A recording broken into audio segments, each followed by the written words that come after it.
Conservatives, Mr Simpson, please. Thanks very much. The Local Government and Communities Committee has done some important work in my time on it, and our investigation into city deals certainly fell into that category. It came about mainly because of concerns from myself and the convener over the way the Glasgow City deal had been run so far, but we in no way restricted ourselves to looking at that one deal. First of all, city deals, growth deals, call them what you want, have the potential to deliver fantastic benefits, economic and otherwise, to the areas they cover. And if you look at the deals and the potential deals in Scotland, you can see the prospects for the areas affected. The Aberdeen City Region deal will see funding of 826 million over 10 years, investment in an oil and gas technology centre, agri-food and nutrition hub for innovation, biotherapeutic hub for innovation, digital connectivity, harbour expansion. The Inverness and Highlands City Region deal, also over 10 years, delivers funding of £350 million. It will see the establishment of a North Innovation Hub, developing Inverness Castle as a key tourist destination, supporting commercialisation and delivering an innovative approach to assisted living. There will be investment in broadband and mobile coverage, road infrastructure, and the provision of 6,000 homes. Then there's the Edinburgh and South East Scotland City Region with £1.1 billion from governments. There'll be up to £350 million for a research, development and innovation programme, and this includes data centres, incubation space, industrial and commercial space, the food and drink innovation campus at Queen Margaret University. There's £140 million for crucially needed improvements on the city bypass at the Sheriff Hall roundabout. Gordon Lyndhurst will say more about that. £20 million for a new concert hall, £25 million on a regional skills programme to support improved career opportunities for disadvantaged groups. I guess that's the inclusive growth that the Cabinet Secretary mentioned. £65 million of funding for housing to unlock strategic development sites. And there is Scotland's first city deal, Glasgow, which I'll come on to. Our inquiry highlighted problems here which others should avoid and which governments, both the UK and Scottish governments, should avoid making in future.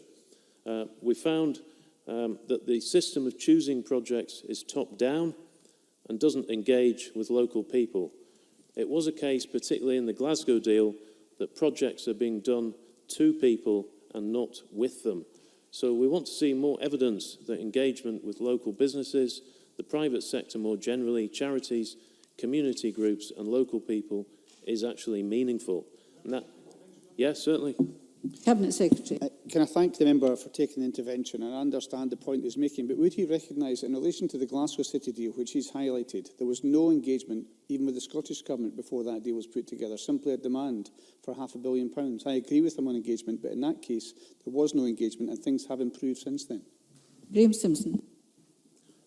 I think things have improved, but there certainly have been issues, and I just want to highlight a few more of them.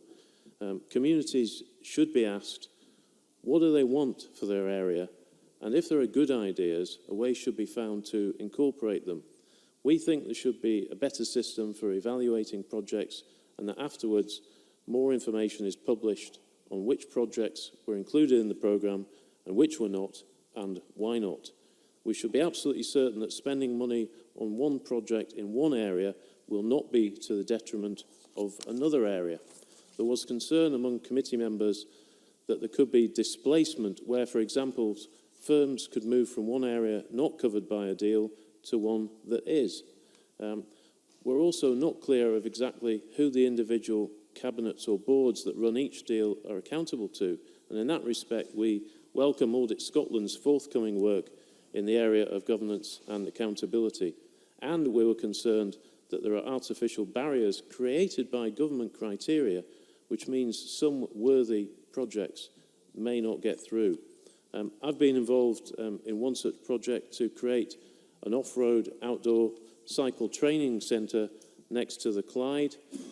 you would struggle to argue that it would deliver the strict economic growth asked for by the Treasury, but it would regenerate the riverside and get local people, especially youngsters, fit and in safety.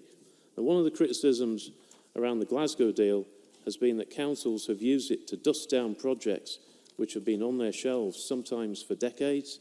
One, the Cathkin Relief Road, has been built already. It's a mile long and cost around £19 million. I attended the opening a year ago. Keith Brown himself called it a landmark day, and not just because I was there. He and others claimed it was set to improve local access to employment. Well, I'm afraid if you know the road and where it goes, that's just not true. Now, this is one of a number of road projects that have been thrown into the mix just because there's money lying around. The £62 million Stuartfield Way in East Kilbride is another one. Luckily, this upgrade to a dual carriageway has not been started. There's simply no justification for it. Then there's the plan in North Lanarkshire for a so-called relief road to link Holytown to Eurocentral, the effect of which will just be to increase the amount of traffic going through Holytown.